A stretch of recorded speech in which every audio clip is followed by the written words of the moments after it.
বারান্দা বেয়ে পূর্বাহ্নের স্নিগ্ধ দীপ্তি চুইয়ে প্রবেশ করছে ভেতরে। আরামদায়কী উষ্ণতা অনুভূত হচ্ছে সমস্ত শরীর হতে অন্তর পর্যন্ত। দীর্ঘ এক প্রশ্বাস গ্রহণ করে মিটমিট করে নয়ন পল্লব মেলে তাকালো আসমান। ছোট্ট ঘরটির মলিনতায় আচ্ছাদিত শুভ্র সিলিং নজরে এলো সর্বপ্রথম। কয়েক সেকেন্ড সময় গ্রহণ করে মস্তিষ্ক আলসেমি ভেঙে জাগ্রত হতেই আবিষ্কার করল একটা কম্বলে মুড়িয়ে রয়েছে সর্বাঙ্গ তার। নড়তে গেল কিন্তু বাধা পড়ল হাতের বাঁধনে।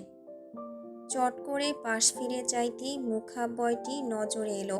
নিদ্রাচ্ছন্ন রোজা মেঝেতেই বসে আছে, শুধুমাত্র মাথাটি ঠেকানো বিছানায়, ঠিক আসমানের হাতের কাছে, যেটি এই মুহূর্তে তার মুঠোয় আবদ্ধ শক্তভাবে। চমকালো আসমান। গত রাতের খুব বেশি স্মৃতি নেই তার। জ্বরের ঘোরে যন্ত্রণাবোধ হচ্ছিল, একবার বমিও করেছে। রোজা মাঝরাতে তাকে দুটো পাউরুটি খাইয়ে এরপর ওষুধ দিয়েছিল। এরপর আবার শুয়ে পড়েছে। চোখ বোজার পর আর কিছু স্মরণে নেই। একটা দীর্ঘশ্বাস নির্গত করে নিজের কপালে হাত ছোঁয়ালো আসমান। খানিকটা উষ্ণ, যদিও নিজের তাপমাত্রা নিজে মাপা দুঃসাধ্য, তবুও ঠাউর করে নিল জ্বর নেমে এসেছে। শরীরও ফুরফুরে অনুভূত হচ্ছে। অতর্কিতেই টের পেল এর কারণ। শরীরে কম্বল থাকলেও তার টি শার্ট জ্যাকেট ভাঁজ করা বিছানার পাশের আলনাখানার তাকে। শরীর মুছিয়ে দিয়েছিল রোজা, এজন্যই হয়তো এমন সুস্থতা বোধ। আনমনে ঘুরে আবারও রমণীতে দৃষ্টিপাত ঘটালো। ক্লান্তিখচিত তার অঙ্গ জুড়ে। সারাটা রাত জাগ্রত ছিল আসমানের সেবায়। হয়তো সকালের দিকেই ঘুমিয়েছে, তাকে জাগানোর ইচ্ছে হলো না। কিন্তু যে অবস্থায় ঘুমাচ্ছে তাতে শরীর ব্যথা হবে পরবর্তীতে কোনো সন্দেহ নেই।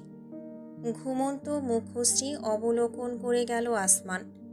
মনে হলো যেন এর আগে রোজাকে কখনো এমন নিগুড়ভাবে পর্যবেক্ষণ করা হয়নি, তাও এতটা কাছ থেকে। আহামরি চোখ ধাঁধানো সুন্দরী, রোজাকে সেই শ্রেণীতে ফেলা যাবে না কোনো আঙ্গিকেই। নেহায়েত স্বাভাবিক তার রমণী সুলভ সৌন্দর্য, উজ্জ্বল চেহারা জুড়ে খচিত নিষ্পাপ মায়াবী স্নিগ্ধতা, তার সঙ্গে কিঞ্চিত কঠোরতার মিশেল। চেহারার একটি বস্তু আকর্ষণীয় ঠেকল আসমানের নিকট। বদ্ধ চোখের পাতায় সংযুক্ত লম্বাটে ঘন পাপড়ি, তিরতির করে কাঁপছে শিশির ভেজা ঘাসের মতন। ললাটে এলোমেলো ছড়ানো কেশরাশি বিনুনি পাকানোর চেষ্টা করা হয়েছিল, কিন্তু পরিশ্রমে অগোছালো হয়েছে। অদ্ভুত এক টান অনুভব করল আসমান। স্বয়ংক্রিয়ভাবে তার উন্মুক্ত হাতটি উত্তোলিত হলো। আঙুলগুলো ছুঁয়ে গেল রোজার কপালে।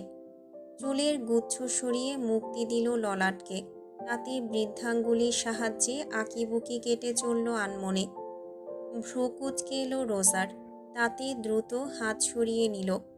কিন্তু ঘুম ভাঙল না মেয়েটির, বরং মুঠোয় থাকা আসমানের হাতটি আরও কাছে টেনে তাতে কপাল ছোঁয়ালো, যেন আরামদায়ক বালিশটা। অতপর পুনরায় পাড়ি জমালো নিদ্রা রাজ্যে। সম্পূর্ণ স্থির হয়ে পড়ল আসমান। হাতের তালুতে রোজার ত্বকের স্পর্শ এবং চাপে তার হৃদয় আবেশিত হয়ে পড়ছে ক্রমশ। একটা শক্ত ঢোক তার গ্রীবায় ঢেউ খেলিয়ে নেমে গেল উদরে। হাত গুটিয়ে নেওয়ার ইচ্ছা, কিন্তু রোজার নিদ্রাভঙ্গ হবে তাতে। সিদ্ধান্তহীনতায় ভুগছে। ভাবতে ভাবতে কখন যে তার হাতটি রোজার কপল ছুঁয়ে দিতে থাকলো অতি স্নেহের সঙ্গে, টেরটুকুও পেল না। তুই কি করছিস আসমান? ভুলে গেছিস এই ধরিত্রীর বুকে তুই এক অভিশাপ, অযোগ্য কাপুরুষ তুই। যেই তোর জীবনে জড়িয়েছে সেই অচিরে হারিয়েছে আপন অস্তিত্ব। এরপরও এমন বেহায়াপনার দুঃসাহস কিভাবে হয় তোর অন্তরের? এক তীব্র উপলব্ধি খেলে গেল আসমানের সর্বাঙ্গ জুড়ে। পরাজিত হলো অনুভূতির দল। জয়লাভ করল অনুভূতিহীনতা। পরম শীতলতায় আচ্ছন্ন হলো হৃদয়, দুয়ার দিল অন্তরের।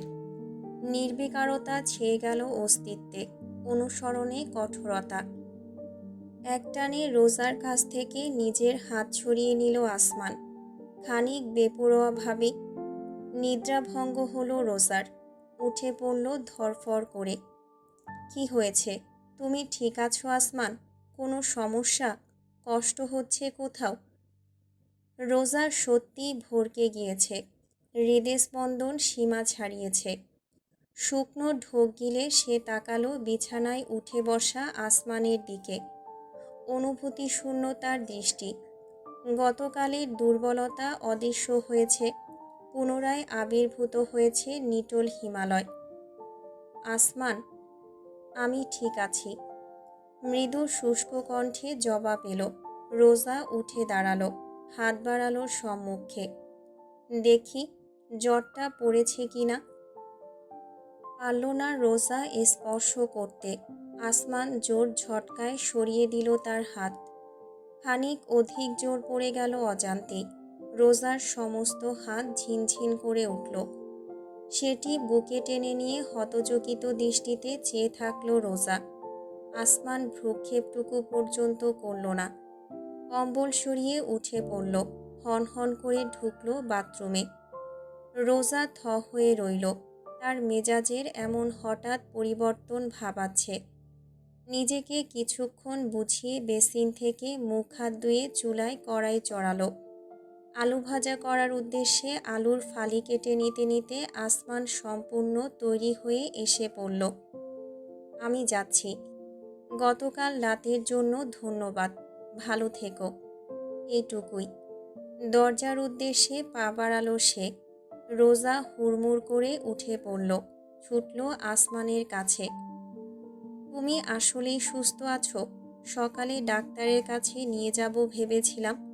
একটু অপেক্ষা করো, নাস্তা তৈরি করছি। খেয়ে এরপর একসাথে বের হই। না। রান্নাঘরে ফিরতে যেও থমকে গেল রোজা। আসমানের কণ্ঠে এতটা শীতলতা মিশ্রিত ছিল যে তার শরীরে শিহরণ খেলিয়ে দিয়েছে। পরপুরুষের উদ্দেশ্যে এত মায়া বাঞ্ছনীয় নয় রোজা। ঘুরল আসমান। তৎক্ষণাৎ খপ করে তার হাত পাকড়াও করল রমণী। মাথা কাত করে তাকাতেই তার স্নিগ্ধ চেহারায় যন্ত্রণা এবং ক্রোধের মিশ্রিত অনুভূতি পর্যবেক্ষণ করা গেল। পরপুরুষ? ভ্রু খিচে আসমানের পরিধানের জ্যাকেটের হাতা গোটালো রোজা। হাতের পরিধানকৃত ব্রেসলেটটি কোমল দীপ্তিতে বিশদ মায়ায় প্রজ্বলন ঘটালো। কিছুটা হতচকিত হলো আসমান। চেয়ে থাকলো রোজার গভীর অভিব্যক্তির পানে। এটা তাহলে কি আসমান? তুমি কেন পরনারীর দেওয়া উপহার নিজের মাঝে ধারণ করে আছো? রোজার হাতের মাঝে আসমানের আঙুলগুলো মুষ্টিবদ্ধ হলো। এতটা জোরের সঙ্গে যে শুভ্রতার মাঝে ফ্যাকাশে ভাব স্পষ্টতর ভাসল। টলটলে অনুভব পরিস্ফুটিত হলো রোজার দৃষ্টি জুড়ে। অত্যন্ত আবেগ নিয়ে সে তাকালো নিজের চাঁদের উদ্দেশ্যে। দুঃসাহস অর্জন করে এগোলো। দুই হাত রাখলো আসমানের কাঁধে। কেন বারবার পালাতে চাইছো চাঁদ? তুমি নিজেও অনুধাবন করছো অন্তরের বাসনা। তারপরও কেন নিজেকে গুটিয়ে নিচ্ছ? কেন এতটা কষ্ট দিচ্ছ আমাকে? না, আমাকে দূরে ঠেলে দিচ্ছ বলে নয়, বরং তোমার অবস্থান ভেবেই আমার কষ্ট হচ্ছে, প্রচণ্ড কষ্ট। কম্পিত হাত তুলে রোজা স্পর্শ করল আসমানের কপল, আলতোভাবে, যেন গভীর স্পর্শের অধিকার নেই। এইটুকুই তাদের মাঝে সীমারেখা। গতকাল যখন তোমায় কাঁদতে দেখলাম, কি মনে হয়েছিল জানো? যেন আমার হৃদয় উগড়ে কেউ টুকরো টুকরো করছে। যখন কোনো মতেই তোমার কান্না থামছিল না, তখন নিজের সামনে শুধু অন্ধকার দেখছিলাম, দিশেহারা পথিকের মতন। মুহূর্তের জন্য আসমানের কৃষ্ণগহ্বরে অনুভূতির ক্ষীণ প্রবাহ লক্ষ্য করা গেল। উৎসাহিত হয়ে রোজা আরও একটু অগ্রসর হওয়ার সিদ্ধান্ত নিল। করুণ আবেদন নিয়ে জানালো, আসমান, আমার চাঁদ, আমি কোনোদিন তোমাকে বদলাতে চাই না। তুমি আমার অমানিসার চাঁদ। এই অমানিসার হাত ধরে আমি আজীবন বাঁচতে চাই। দীপ্তির ছোঁয়া লাগবে না গায়ে। ঠিক আছে, আমি মানিয়ে নেব। শুধু তোমাকে নিজের পাশে চাই। আপন বলে পরিচয় দেওয়ার মতন এই জগতে একটা মানুষ চাই। সেই স্থানে অন্য কাউকে বসানো যায় না। বিন্দুমাত্র সময় নিল না রোজা উত্তর করতে। মাথা নাড়ল। যায় না আসমান, যায় না। আমার সবটুকু নিবেদন শুধুমাত্র তোমার প্রতি। তুমি বলো আমাদের দুনিয়া আলাদা, দুই ভিন্ন মেরুর বাসিন্দা আমরা, কিন্তু আমি বলি আমরা একদম এক। এই ধরিত্রীর বুকে অবহেলায় জন্ম নেওয়া পাশাপাশি দুটো ঘাসফুলের মতন, যাদের নিজের রক্ত বলতে দুনিয়ায় কেউ নেই। এতিম, সর্বহারা, নিঃস্ব। শুধুমাত্র তোমাতেই আমার সবটুকু অনুভূতি জড়ানো। তোমার হাত ধরে আমি নির্দ্বিধায় এগোতে পারবো। ভরসা করে কাঁধে মাথা রাখতে পারবো। ভরসা, আমি রক্ষক নই, ভক্ষক। মৃদু হাসল রোজা। অশ্রুসিক্ত নয়নে তা ঠেকল অদ্ভুতরে অপূর্ব।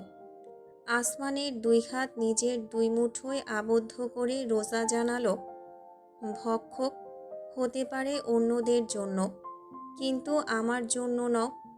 তুমি আমার ভাগ্যাকাশের এক ফালি সুখের চাঁদ, যে নিজের জ্যোৎস্না নিয়ে আবির্ভূত হয়েছিল আমার জীবনে। সবটুকু উজাড় করেছে আমার তরে, রক্ষা করে গেছে আমাকে সম্মুখ কিংবা আড়াল থেকে। এরপরও তোমায় ভরসা করা উচিত নয় বলছো? নিঃশব্দ আসমান শুধু স্থির দৃষ্টিতে তাকিয়ে রয়েছে। আসমান, আমাদের মাঝে যা যা হয়েছে তা কি ভুলে যাওয়া যায় না? নিজের জীবনকে আরেকটিবার সুযোগ দেওয়া যায় না পরিপূর্ণতা লাভের? বিশ্বাস করো, তোমার প্রতি আমার নিবেদন কোনো করুণা নয়। কেন বারবার দূরে ঠেলার পরও বেহায়ার মতন কাছে আসতে চাও? আমার নিজের স্বার্থে। আসমানের কৃষ্ণগহ্বরে নিজের তারকাখচিত দৃষ্টিপাত করল রোজা। অত্যন্ত আবেগপূর্ণ কণ্ঠে ব্যক্ত করল, এ করুণা নয় আসমান, এ আমার স্বার্থ। আমরা কাকে নিজের জীবনে পাশে চাই জানো? যে আমাদের খুশি রাখতে পারে, যার পাশে নিজেকে নিরাপদ অনুভব করি, যাকে ভরসা করে এগিয়ে যেতে পারে। অনুভূতি মানেই স্বার্থপর। আপন চাহিদা পূরণে আমরা সকলে সচেষ্ট। তাকে এই অন্তর সবটুকু নিংড়ে চায় যে আমাদের সুখে রাখতে পারে। অতএব আমি নিজের সুখের কথাই ভাবছি। তুমি আমাকে সুখী করেছ চাঁদ। চেয়ে রইল আসমান দীর্ঘক্ষণ। এক বুক আশা নিয়ে বাকরুদ্ধ অপেক্ষা করল রোজা। হয়তো এবার গলবে ওই হিমবাহ। তার প্রতি একটু হলেও আবেদন জন্মেছে পাথর মানবের অন্তরে, তাই না? রোজাকে আরও একবার মহা বোকা প্রমাণিত করে নিজের দুই হাত সরিয়ে নিল আসমান। শীতল দৃষ্টি তার নয়ন জুড়ে। ওই শোষণীয় গহ্বরে সামান্যতম অনুভূতির ছিটে ফোটা নেই।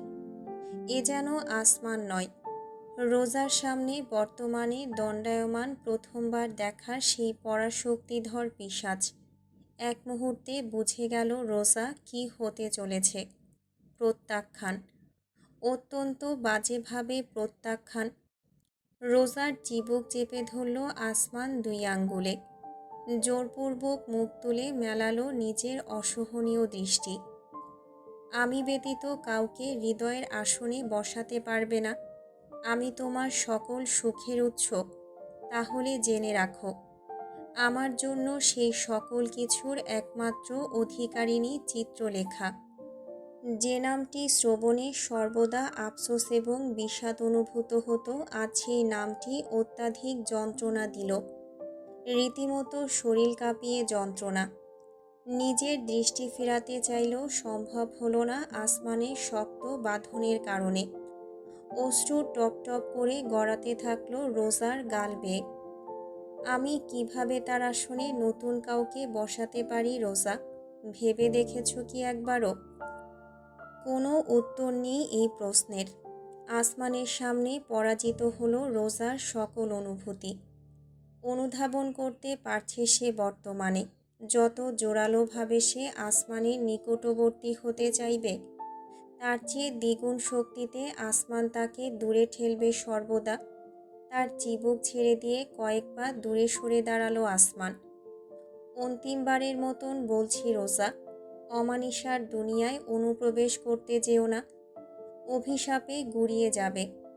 এতগুলো দিন ধরে নিজের ভেতর জমিয়ে রাখা অনুভূতির বারোতাজ সীমা ছাড়ালো।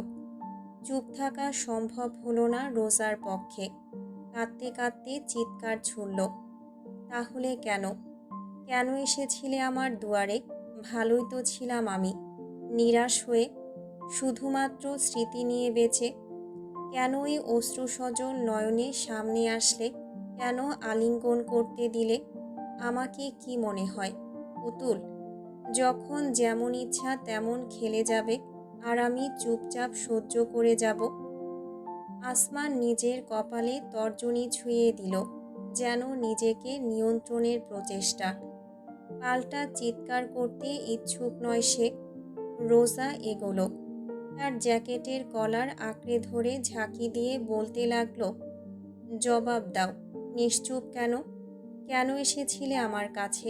কিসের জন্য? কেবি গ্রুপের পতন হয়েছে, বাদশা কায়সারকে হত্যা করেছ, তাতে আমার কি? কেন আমাকে পুনরায় আশান্বিত করলে? কেনই বা এখন সব অনুভূতি অস্বীকার করলে? বলো, যদি আমার জন্য বিন্দুমাত্র পরোয়া না থেকে থাকে, তবে কেন নিজের কবজিতে জড়ালে আমার আবেগ অনুভূতি জড়ানো উপহার? এক কর্ধ তরঙ্গ খেলে গেল আসমানের সর্বাঙ্গে। বাম হাতের কবজিতে তাকালো, সব আগ্রাসন এই জড়বস্তুকে ঘিরে। যত সব নষ্টের গোড়া এই জিনিস, তাই না? কয়েক পলকের মাঝে ঘটল ঘটনাটি। ব্রেসলেটটি খুলে অবহেলায় মেঝেতে ছুঁড়ে দিল আসমান। গড়িয়ে গিয়ে তা গোত্তা খেল প্লাস্টিকের চেয়ারের সঙ্গে। দৃশ্যটি সম্পূর্ণ নির্বাক করে দিল রোজাকে। বিলীন হলো তার হৃদস্পন্দন। দৃষ্টির সামনে শুধুমাত্র শূন্যতা যেন। এবার আর কোনো অভিযোগ নেই নিশ্চয়? পারল না রোজা, অসম্ভব, আর নয়। এক নারী আর কত সহ্য করবে? নিজেকে নিয়ন্ত্রণের প্রচেষ্টাও চালালো না সে। শটান উল্টো ঘুরল আসমানের মুখোমুখি হলো। পর মুহূর্তে যা হলো তা কল্পনাতীত। ডান হাতটি উত্তোলন করে আসমানকে সশব্দে চড় দিল রোজা। কর্ধে তার সর্বাঙ্গ তীর তীর করে কাঁপছে। চেহারাও রক্তিমাভা ধারণ করেছে। প্রসারিত দৃষ্টি জুড়ে অশ্রুকণা। সামান্য টলল পাথর মানব। এক পা পিছিয়ে মুখ তুলে পুনরায় চাইল রোজার পানে, কিন্তু তার দৃষ্টিতে শূন্যতা ছাড়া কিছুই নেই। গেট আউট, বাক্যটি ফিসফিসিয়ে শোনালো। পর মুহূর্তেই রোজা চিৎকার করল, get out from my house now. যেন প্রস্তুত ছিল আসমান, তৎক্ষণাৎ ঘুরল। দরজা খুলে হনহন করে বেরিয়ে গেল বাইরে। একটিবারের জন্য পিছন ফিরে তাকালো না। হুমড়ে পড়ল রোজা মেঝেতে। তুলে নিল ব্রেসলেটটি, চেপে ধরল নিজের বুকে। ক্রন্দনের দমকে তার শরীর কেঁপে কেঁপে উঠল। মেঝেতে লুটিয়ে পড়ল, নিজেকে গুটিয়ে দুই হাতে মুখ ঢেকে চিৎকার করে কাঁদতে থাকল। এতটা তীব্রভাবে তাকে আঘাত না করলেও পারত আসমান। এই যন্ত্রণা যে সহ্য করা দায়, আজ আরও একবার নতুন করে অনুধাবন করল রোজা। সে একলা, প্রচণ্ড একলা এই জগতে। কেউ নেই তার পাশে, কেউ না। তার আজীবন কাটতে চলেছে এই একাকিত্বে। রেমান পরিবারের মানুষগুলো বেশ শৌখিন। নিজেদের পৈতৃক ভিটার নাম দিয়েছে মেঘতীর। এই শৌখিনতার ভাব বিলাল রেমানের মাঝেও রয়েছে। তাই তো নিজের কন্যাদের নাম রেখেছেন চিত্রলেখা এবং চারুলতা। শ্রবণ হলেও প্রশান্তি ভর করে অন্তরে। গতকালই সিটি ইউফোরিয়া ছেড়ে গুলশানের বাড়ি মেঘতীরে পৌঁছেছে সমগ্র রেমান পরিবার। স্থাপনাটিকে অবশ্য বাড়ি না বলে প্রাসাদ বলাই শ্রেয়। বিস্তৃত জমির উপর দণ্ডায়মান কিঞ্চিৎ মোঘল এবং কিঞ্চিৎ ব্রিটিশ ধাঁচে নির্মিত স্থাপনাটি এক অনন্য শৈলীর প্রতীক যেন। নিজের মাঝে বহন করে চলেছে ঐতিহ্য সংস্কৃতি, অভ্যন্তরে আধুনিকতা। চারিপাশ ঘিরে রয়েছে বাগান বৃক্ষরাজি। একপাশে ছোট্ট একটা পুকুরের মতন একান্তে সময় অতিবাহনের আদর্শ স্থান। কেবি গ্রুপের ঘটনার 1 সপ্তাহ পেরিয়েছে। ইতিমধ্যেই কায়সার পরিবারকে ঘিরে তোলপাড় চলছে দেশের প্রতিটা অঙ্গনে। শুধুমাত্র পতন নয়, বরং তাদের দ্বারা পরিচালিত সকল কুকর্মের পর্দাফাঁস হয়েছে। ব্যবসায়িক প্রতিষ্ঠানের আড়ালে অবৈধ কার্যক্রমে লিপ্ত কোম্পানিটির বিরুদ্ধে হাজারের অধিক অভিযোগ জমা পড়েছে আইনশৃঙ্খলা সংস্থাগুলোর কাছে। দুর্ঘটনার দিন বিলাল রেমান ও তার কন্যাকে জোরপূর্বক আবদ্ধ করার ঘটনাও এসেছে জনসম্মুখে। সবই ছিল বিলাল রেমানের পূর্ব পরিকল্পনা। আসমান যেমন কেবি গ্রুপের ধ্বংসকাব্য রচনা করেছে, তেমনি পিতা বিলাল সেই ধ্বংসের পরবর্তী ঘটনাপ্রবাহ একটু একটু করে সাজিয়েছেন, যেন আর কোনোদিনও ভস্ম থেকে নতুনভাবে মেরুদণ্ড সোজা করে উঠে দাঁড়াতে সক্ষম না হয় কেবি ইন্ডাস্ট্রিজ। কায়সার অধিপতি বাদশা কায়সারের হত্যাকাণ্ড সম্প্রচার করা হয়েছে হার্ট অ্যাটাকে মৃত্যুবরণ হিসেবে। কেন করেছে এই কাজ কায়সার পরিবার? নিজেদের ব্যবসায়িক সাম্রাজ্য রক্ষায়। এই ঘটনা হত্যা হিসেবে প্রচারিত হলে তার হাত ধরে আরও বহু কালো অধ্যায়ের সত্যতা সামনে আসতে বাধ্য। এমনিতেও চারিদিক থেকে অর্থনৈতিক, রাজনৈতিক এবং নিরাপত্তাজনিত হুমকির নিয়ন্ত্রণে হিমশিম খেতে হচ্ছে গোটা প্রতিষ্ঠানকে। নিজেদের অধিপতির বিদায়, করুণ অবস্থা, দোষারোপ, অবৈধ সংযোগ, সব মিলিয়ে কেবি গ্রুপ বিলুপ্ত প্রায়। ঠিক যে মুহূর্তে রেমান গ্রুপ নিজেদের প্রভাব বিস্তার করে অগ্রসর হয়ে যাচ্ছে সিংহাসনের দিকে। সকাল সকাল কড়া এক মগ কফির সাথে ফাইলপত্র ঘাঁটতে ব্যস্ত বিলাল। তার খেলা এখনও শেষ হয়নি। কেবি গ্রুপ সম্পূর্ণ দেউলিয়া না হওয়া পর্যন্ত থামা অসম্ভব। তার সঙ্গে নিজের কোম্পানিকেও ঠিক এই মুহূর্তেই এগিয়ে নেওয়ার চরম সুযোগ। যেহেতু এই ঘটনা প্রবাহ ঘিরে রেমান পরিবার লাইমলাইটে রয়েছে, কাজের পরিমাণ 5 গুণ হয়েছে তার, যা সামলাতে চারুলতাকে দায়িত্ব দিয়েও হিমশিম খেতে হচ্ছে। দেয়াল ঘড়ি ঢং ঢং করে সকাল 9টার ঘোষণা দিতেই ডুপ্লেক্স বাড়িটির 2 তলার রাজকীয় ধাঁচের পেঁচানো অথচ প্রশস্ত সিঁড়ির ধাপ বেয়ে নিচে নেমে এলো আসমান। তার ভারী পদশব্দে মুখ তুলে চাইলেন বাদশা। ছেলেকে চিনে উঠতে পারলেন না কয়েক মুহূর্ত।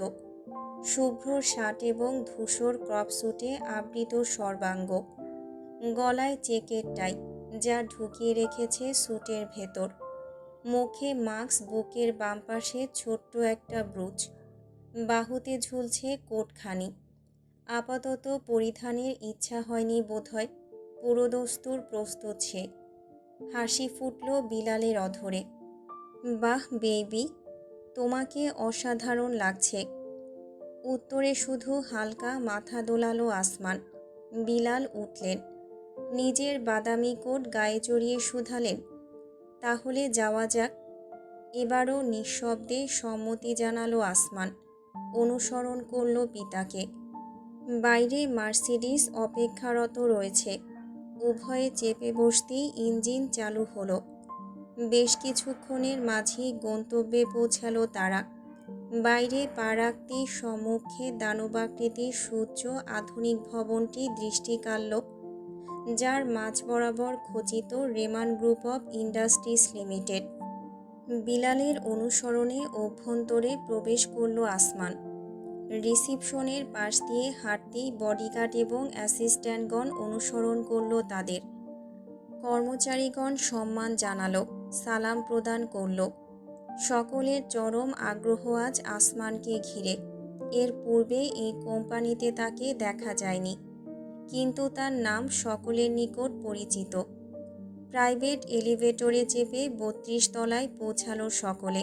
কনফারেন্স রুম তৈরি। আত্মবিশ্বাসী পদক্ষেপে এগোলেন বিলাল। অপরদিকে কিঞ্চিত দ্বিধায় তাকে অনুসরণ করে গেল আসমান। ভেতরে প্রবেশের আগে পুত্রের মুখোমুখি হলেন বিলাল।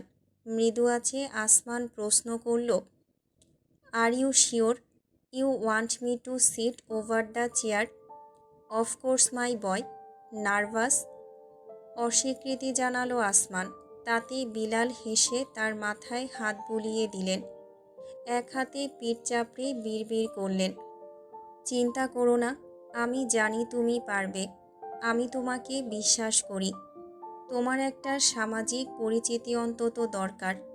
কথা দিচ্ছি, তা গড়ে তবেই ক্ষান্ত হব। একটি প্রশ্বাস গ্রহণ করল আসমান, মাথা দোলালো।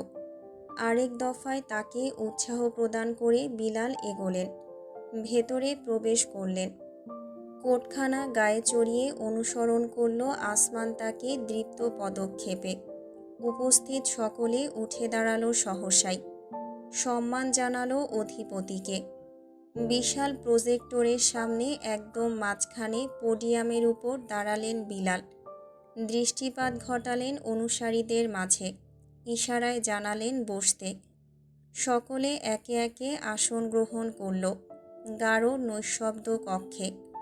মনোযোগের কেন্দ্রবিন্দু বিলাল রেমানের পাশে দণ্ডায়মান ব্যক্তিত্ব। হাত বাড়ালেন বিলাল। আসমানের বাহু আঁকড়ে নিজের কাছে টেনে নিয়ে হাস্যোজ্জ্বল কণ্ঠে ঘোষণা করলেন, let me introduce to you all.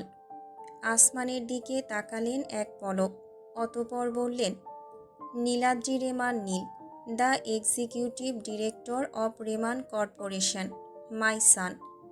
শিরদাঁড়া টান টান করে সকলের মুখোমুখি হলো আসমান। বিন্দুমাত্র দুর্বলতার ছাপ নেই তার কঠোরতার অব্যয় জুড়ে। নভেম্বরের 15তম দিনটি অন্যান্য দিনগুলোর তুলনায় অধিক শীতলতা ধারণ করেছে। শরীরে সোয়েট শার্ট জড়িয়েও মৃদু কাঁপছে রোজা। বাসায় ফিরে দ্রুত কম্বলের নিচে আশ্রয় গ্রহণ করা উচিত। ভাবতে ভাবতে এগোচ্ছে সে। গোধূলি পেরিয়ে আজ রাত্রি নেমেছে শহরে। ফিরতে কিছুটা দেরি হয়েছে। ক্যাফের লোফাইয়ের একজন কর্মচারীর জন্মদিন ছিল। বাকি সকলে মিলে তাকে সারপ্রাইজ পার্টি দিয়েছে। সেই নিয়ে একটুখানি দেরি। আনমনে বাড়ির সামনে রাস্তায় পৌঁছালো রোজা। আর 2 গলি পেরোলেই তার নিবাস। নির্জনতা ছুঁয়েছে চারিপাশ। অন্যদিন উপস্থিতি থাকলেও আজ নজরে আসছে না তেমন কিছুই। শীতের প্রভাবে কি হতে পারে? আনমনে ভাবনায় হারিয়ে গেল রোজা। আসমানের সঙ্গে তার কোনো প্রকার যোগাযোগ অবশিষ্ট নেই। সেদিনের সেই ঘটনা তাকে সত্যিই আঘাত করেছে ভীষণভাবে। পুনরায় অমানিশার মুখোমুখি হওয়ার কোনো দিন সম্ভবপর হবে কিনা জানা নেই তার। তীব্র হতাশা জেঁকে বসেছে তার অস্তিত্বে। যেন দেয়ালের সে পিঠ ঠেকেছে। কোথাও সামান্যতম নড়বার সুযোগ পর্যন্ত নেই। অজান্তেই চোখের কোণে অশ্রু জমল রোজার। তর্জনী দ্বারা সন্তর্পণে তা মুছে নিল সে। আর কতবার বেহায়া হবে সে? এর থেকেও নির্লজ্জ হওয়া সম্ভব কি? আসমান নিশ্চয়ই ভালো আছে, নিজের মতন আপন দুনিয়ায়। মাঝখানে সে ধুকে ধুকে নিঃশেষ হচ্ছে। উফ, কেন ভাবছে এত? কি দরকার? অভিমানের পাহাড় জমেছে তার হৃদয়ে। চাঁদের প্রতি ভীষণভাবে নারাজ সে। মিস রোজা রহমান চড়ুই। কণ্ঠটি কর্ণগোচর হতেই অতর্কিতে থমকে গেল রোজা। সামনে তাকিয়ে সাদা সাটা টাই পরিহিত 2 জন পুরুষকে লক্ষ্য করল। কিছুটা দূরে একটা কালো প্রাইভেট কার অবস্থানরত। জি। খানিক দ্বিধান্বিত হয়ে জবাব দিল রোজা। একজন এগোলো। একটা কার্ড দেখিয়ে বলল, আমরা সরকারের স্পেশাল সার্ভিস ইউনিট থেকে এসেছি। আমাদের কাছে আপনার সম্পূর্ণ প্রোফাইল রয়েছে। আপনাকে ঘণ্টাখানেকের জন্য আমাদের অফিসে আসতে হবে। Special service unit. এমন নামে সরকারি কোনো সংস্থা রয়েছে কি? কখনো শোনেনি রোজা। কিন্তু গোয়েন্দা দপ্তর হিসেবে থাকতেও পারে, যা সাধারণত সাধারণ মানুষদের জানানো হয় না। অফিসে কেন? কিছু জিজ্ঞাসাবাদ করা হবে। জিজ্ঞাসাবাদ? ভয় পাবেন না, তেমন কিছু নয়। আমরা একটা গোপন কেস নিয়ে কাজ করছি। তার মাঝে কাকতালীয়ভাবে আপনার উপস্থিতি লক্ষ্য করা গেছে। শুধু সাধারণ কিছু তথ্য জানতে চাইব। ক্যাফে লোফাইতে কাজ করেন আপনি, তাই না? রোজা হতবাক হলো। তার সম্পর্কে মোটামুটি সকল কিছুই জানে এরা। আসলেই সরকারি লোক। আমাদের সহযোগিতা করলে ভালো হবে আপনার জন্য। না হলে আপনাকে সন্দেহের তালিকায় তুলতে বাধ্য হব মিস। না না, ওকে, আমি আসছি আপনাদের সঙ্গে। শুধু দ্রুত নিজের ব্যাগ থেকে ফোন বের করলো রোজা। একটা ফোন কল করে নিই। আমি যে যাচ্ছি সেটা আমার টিউশনের ছাত্রকে জানিয়ে দিই, যেহেতু আজকে ওকে পড়ানোর কথা আমার। হালকা হাসির ভান ধরে রোজা দ্রুত নিহাদের নাম্বারটি সামনে আনলো। রিং পড়ল 2 বার, কিন্তু রিসিভ হওয়ার আগেই তার হাত থেকে ফোনটি ছিনিয়ে নেওয়া হলো। সরি ম্যাম, আপনি আমাদের সঙ্গে যাচ্ছেন, কাউকে জানানো যাবে না। কেন? এটাই নিয়ম। এ আবার কেমন নিয়ম? রোজা বুঝতেও পারল না কিভাবে কি হলো। বিদ্যুৎ গতিতে তার নিকটে এগোলো লোকটি। শীতল নলের স্পর্শ ঠেকল তার পেটে। সহসাই অনুধাবন করল পিস্তল। চুপচাপ গাড়িতে উঠুন। বিন্দুমাত্র চালাকিরও চরম মাশুল গুনতে হবে। একটা শক্ত ঢোক গিলল রোজা। সম্পূর্ণ ফাঁদে পড়ে গিয়েছে সে। উপলব্ধি করতে পারছে, কিন্তু এরা কারা? তাকে কেন বন্দি করতে এসেছে? কি সম্পর্ক সব কিছুর সঙ্গে তার? তবে কি আসমানের কোনো শত্রু এই কাজ করছে? কিন্তু তাদের কেউ কি জীবিত আছে? কেবি গ্রুপের তো পতন হয়েছে। বেশি ভাবনার সময় পেল না রোজা। অস্ত্রের মুখে তাকে নিয়ে যাওয়া হলো গাড়ির কাছে। কিন্তু এত সহজেই হার মানতে নারাজ রমণী। দরজা খুলে তাকে ভেতরে ঠেলতেই অতর্কিতে ঘুরে গিয়ে হাতের ব্যাগটি দিয়ে সজোরে আঘাত হানল লোকটির হাত বরাবর। পিস্তলটি ছিটকে গেল দূরে। সুযোগ গ্রহণ করে চিৎকার দিতে চাইলে অপরজন রোজার মুখ চেপে ধরল। ধস্তাধস্তি করতে করতে গাড়িতে হেলান দিল রোজা। নিহাদ এবং আসমানের ট্রেনিং থেকে শেখা টেকনিক প্রয়োগ করল। লোকটির জায়গা বরাবর হাঁটু দিয়ে আঘাত করল। তাতে যন্ত্রণাবোধক ধ্বনি তুলে লোকটা কুঁকড়ে গেল। রোজা ছুট লাগালো। তখনই আধারের চাদর ভেদ করে গলির মুখ থেকে বেরোলো তৃতীয় জন। রোজার চুলের মুঠি ধরে তাকে আছড়ে ফেলল গাড়ির বনেটের উপর। মাথা ঠুকে রক্তপাত ঘটালো। সমস্ত শরীর স্থবির হয়ে এলো। রোজার উভয় বাহু হ্যান্ডকাফে আবদ্ধ করা হলো। একসঙ্গে 3 জন তাকে চেপে ধরে মুখে কাপড় গুজে তুলল গাড়ির ভেতর। 2 জন বসল 2 পাশে তাকে আবদ্ধ রাখতে। অপর একজন উঠল ড্রাইভিং সিটে, চালু করল গাড়ি। গলি পেরিয়ে মূল সড়কে আসতেই গাড়ির ভেতর ধস্তাধস্তি করতে থাকা রোজা জানালা দিয়ে বাইরের দৃশ্য লক্ষ্য করল। একটা বাইক, ঠিক কয়েক হাত দূরেই।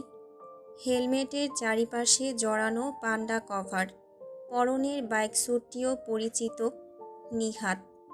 সমস্ত অন্তরাত্মা চেঁচিয়ে উঠল রোজার, কিন্তু মুখে কাপড় গুজে রাখায় গোঙানি ছাড়া কিছুই শোনা গেল না। শুধু অধিক প্রচেষ্টায় ঘাড় বরাবর প্রচণ্ড আঘাত লাভ করল সে। দৃষ্টি এক লহমায় ঝাপসা হয়ে গেল তার। চোখ বুজে আসার পূর্বে রোজা শুধু দেখল নিহাদের বাইকটি পাশ ঘেঁষে এগিয়ে যাচ্ছে বিপরীত দিকে। গাড়িটি তার বাড়ি থেকে বেরিয়ে আপন গন্তব্যে যাচ্ছে। অপরদিকে নিহাদ তার বাড়ির দিকে যাচ্ছে। এইটুকুই। সম্পূর্ণ জ্ঞান লোপ পেতেই রোজা সিটে এলিয়ে পড়ল। রক্তাক্ত চেহারা, নয়নে তার জমাকৃত অশ্রুফোঁটা।